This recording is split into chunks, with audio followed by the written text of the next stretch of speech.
एक बात बताओ तो आपके हिसाब से अगर किसी को 100 करोड़ का पोर्टफोलियो बनाना है और वो आज लेट्स से 20-21 साल का है, तो क्या पॉसिबल है? अगले कितने साल में बना सकता है? कैसे बना सकता है? यस, पॉसिबल है। तो कुशल, किसी व्यक्ति को यदि 100 करोड़ का पोर्टफोलियो बनाना हो 20 साल में, ऐसे सुनने में बहुत बड़ा लगता है कि अरे यार 100 करोड़ का पोर्टफोलियो, यहाँ हम बातें कर रहे हैं छोटे छोटे इन्वेस्टमेंट की, तो 100 करोड़ का पोर्टफोलियो, तो 100 करोड़ का पोर्टफोलियो भी ऐसे ही बनता है।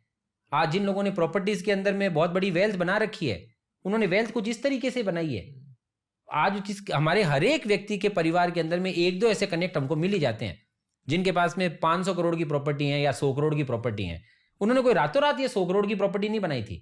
पहला प्लॉट तो उन्होंने भी 2-5 लाख का ही खरीदा था और उसका एक छोटा सा इंस्टॉलमेंट भरा, बाकी का धीरे धीरे वो एसआईपी या ईएमआई भरते गए और थोड़े समय में वो प्लॉट का पेमेंट पटा तो दूसरा प्लॉट खरीदा, तीसरा खरीदा, चौथा खरीदा और करते करते उनके पास में आज 100 करोड़ 200 करोड़ की प्रॉपर्टी बैंक खड़ी हो गई। तो क्या इक्विटी में भी ऐसे पोर्टफोलियो बन सकता है? Again the answer is yes. हम लोग इस रूल को बोलते हैं slow and steady wins the race. और उसके अंदर करते क्या है, तो हम ये मानते होते हैं कि पास्ट में ये जो 2002 से 2024 तक स्ट्रेटेजी ने ऑलमोस्ट 17% प्लस का सीएजीआर जनरेट किया। अपन मानो कि खाली 15% भी अगर ये जनरेट करता हो ना, तो इसका मतलब 5 साल में कोई भी एसेट क्लास जो 15% जनरेट करती हो, 5 साल में वो पैसे डबल कर देती है। तो आज से 20 साल बाद के 100 करोड़ आज के केवल 6 करोड़ ही हैं।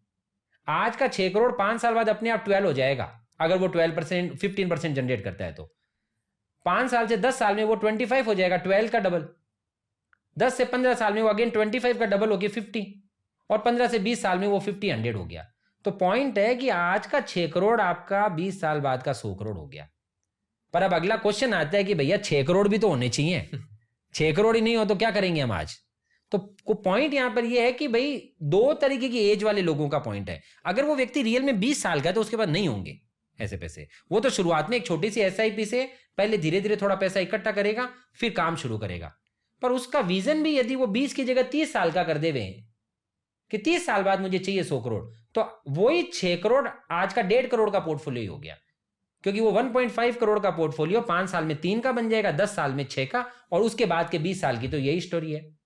और यदि वो व्यक्ति कुछ वेल सेटल्ड है, 30-35 की एज पे जा चुका है, एक अच्छा जॉब कर रहा है या एक बिजनेस चला रहा है, वहां पे कुछ पैसे कमा रहा है, हर मंथ सेव करता है, तो उस और थोड़ा कुछ पोर्टफोलियो बना हुआ है, तो वो व्यक्ति आराम से इस तरीके का प्लान कर सकता होता है।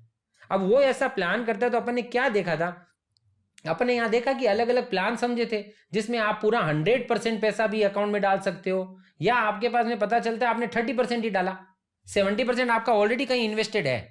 फॉर एग्जाम्पल आपके कोई ना कोई डेट में प्लान किए हुए हैं पैसे, कई बार टैक्स बचाने के लिए हम डेट खरीदते हैं, कई बार अपन को इंश्योरेंस पॉलिसीज खरीदते हैं, एनएससी पीपीएफ लेते हैं, वो सारा डेट भी इसके अंदर में आप कंसिडर कर पाते हो। और 30% पैसा डाल के आपने पूरा पोर्टफोलियो बना लिया। या कोई ऐसे व्यक्ति होते हैं जिनका ऑलरेडी पोर्टफोलियो बना हुआ है कुशल 2-4 करोड़ का, तो वो इस तरीके का प्लान कर सकता है, उसे कोलेटरल पे रखा और आगे का कैश फ्लो मैनेज करके।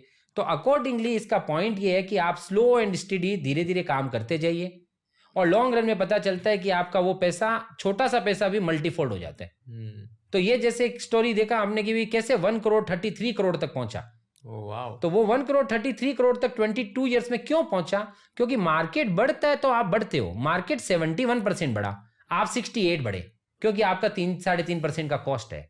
पर जब बाजार 60% 50% टूटा ना कुशल, आप 3-4% से ज्यादा नहीं टूटे, जो हमने समझा, बिकॉज यू वर प्रोटेक्टेड। और टूटे नहीं, वो तो छोटा सा बेनिफिट था, उसके कारण आपके नंबर ऑफ यूनिट्स बढ़ गए। तो नेक्स्ट डे जब बाजार रिकवर हुआ तो आपने नया हाई बनाया, फिर बाजार टूटा, आप टूटे नहीं ज्यादा, रिकवर हुआ, नया हाई बनाया, एंड सो ऑन। तो लॉजिक यदि आपको यह समझ में आए कि भाई हाँ, मैं लेवरेज को स्मार्टली यूज कर सकता हूं प्रोटेक्शन के साथ, इट कैन मेक सेंस। तो this is the gateway what we feel कि आप लॉन्ग रन के अंदर में एक बड़ा प्लान कर सकते होते हो। ये क्या है? कौन से मंथ से स्टार्ट करना है? ये क्या वाला? ये क्या है यहाँ पर, ये जैसे रिलैक्स प्लान है, इसमें हमने समझा कि ट्रेडिंग अकाउंट में शुरुआत में आपको पूरा 100% पैसा डालना पड़ता है, जबकि बेसिक प्लान में आप 30% ही डालते हो। पर बाद में जो बाकी का पैसा है 70% जो आपने नहीं डाला, तो वो आपका कहीं और इंटरेस्ट कमा रहा है। तो वो जहां भी इंटरेस्ट कमा रहा है ना, वो इंटरेस्ट का पैसा आप ट्रेडिंग अकाउंट में ले आओगे, तो आपने इसका मतलब वहां से मंथली एसआईपी कर लिया।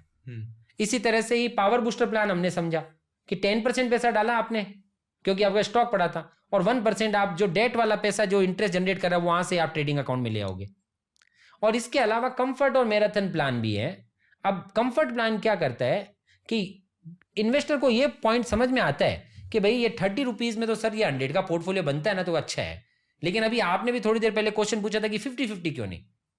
तो समझने जैसा पॉइंट है कि 30 रुपीज आपने एकदम कट टू कट वाला काम किया है। 30 का पैसा डाला ट्रेडिंग में और 70 के फ्यूचर्स लिए, पर जो 70 के फ्यूचर्स लिए उसका इंटरेस्ट इनकम कहां आ रहा है? कहीं और आ रहा है। जो डेट का पैसा रखा है वो, उसका इंटरेस्ट कहीं और आ रहा है, और 30 रुपीज के ऊपर में खर्च पूरे 100 का लग रहा है। मैं फिर से वापस बोलता हूं एक बार, बेसिक प्लान में क्या किया था, आपको 100 रुपए थे आपके पास, आपने ट्रेडिंग अकाउंट में 30 ही डाले, पर पोर्टफोलियो कितने का बनाया था? पूरे 100 का। 70 रुपीज बाकी के डेट में रखे थे। अब जो हेजिंग और फाइनेंसिंग कॉस्ट लगेगी वो तो आपकी ट्रेडिंग अकाउंट में लगेगी, और इंटरेस्ट की इनकम आएगी कहीं और पे। तो भाई वो जो इंटरेस्ट की इनकम आ रही है साल के बाद में, वो इनकम यहां लाओ, नहीं तो यहां का खर्च कैसे निकलेगा? तो वो लाना है। तो हम उसके लिए बोलते हैं कि वो जो पैसा वहां इनकम जनरेट कर रहे हैं उसको मंथली एसआईपी की जैसे यहां ले आओ।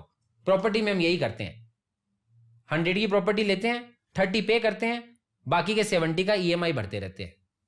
तो थोड़ा थोड़ा ईएमआई देते रहते हैं, हमारा खर्च निकलता रहता है ब्याज का, और अपनी प्रिंसिपल थोड़ी रीपे हो जाती है। तो थोड़े समय बाद पूरी प्रॉपर्टी अपनी हो जाती है।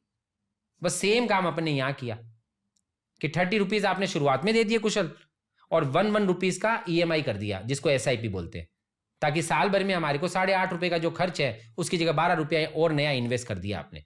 तो आपका काम भी निकल गया, प्रिंसिपल भी ऐड हो गई, थोड़े समय में पूरी की पूरी प्रॉपर्टी आपकी हो जाएगी निफ्टी के नाम की। अब इसमें पॉइंट एक आता है कि क्लाइंट ये कहता है कि भैया ये 30 रुपीज शुरुआत में डाले ना, ये तो ठीक है, और पर ये महीने का जो एसआईपी करना है ना, हर महीने का 1-1 रुपया, वो डिसिप्लिन हमारे में नहीं है। तो हमें क्या करना चाहिए? तो हम बोलते हैं अगर आप आगे का डिसिप्लिन मेंटेन नहीं कर सकते ना, तो 30 की जगह शुरुआत में 50 दे दो।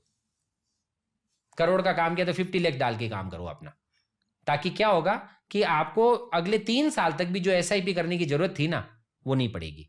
और 3 साल में यदि मार्केट चल गया तो आपको आगे भी जरूरत नहीं पड़ेगी। तो उसको हमने कंफर्ट प्लान दिया। तो ओवरऑल ये सब प्लान क्या कर रहे हैं? ये सब प्लान में इन्वेस्टर का पैसा इन्वेस्टर के अकाउंट में काम होता है, तो उसका पैसा उसके पास ही रहता है। ये हम जो बोलते हैं आप दे दो का मतलब उसके ट्रेडिंग अकाउंट में, आप अपने ट्रेडिंग अकाउंट में उसको डालो। आप धीरे धीरे पैसा फोर्सफुली भी रखते जाओगे ना, तो आपका पैसा इकट्ठा होता जाएगा, और वो पैसा जो इकट्ठा हो रहा है और इन्वेस्ट हो रहा है, तो अपने आप वो वेल्थ में कन्वर्ट हो जाएगा लॉन्ग रन में। तो मुद्दा ये है कि इन्वेस्टिंग एकदम आराम से नहीं होती है, उसमें थोड़ा अपने को एनर्जी देनी पड़ती है। हर मंथ जैसे ही हमारे पास सैलरी का चेक आया, पहले सीधा ही निकाल करके इन्वेस्टिंग वाला पैसा इन्वेस्टिंग में डाल दिया, बाकी का जो पैसा है वो खर्च में रखा।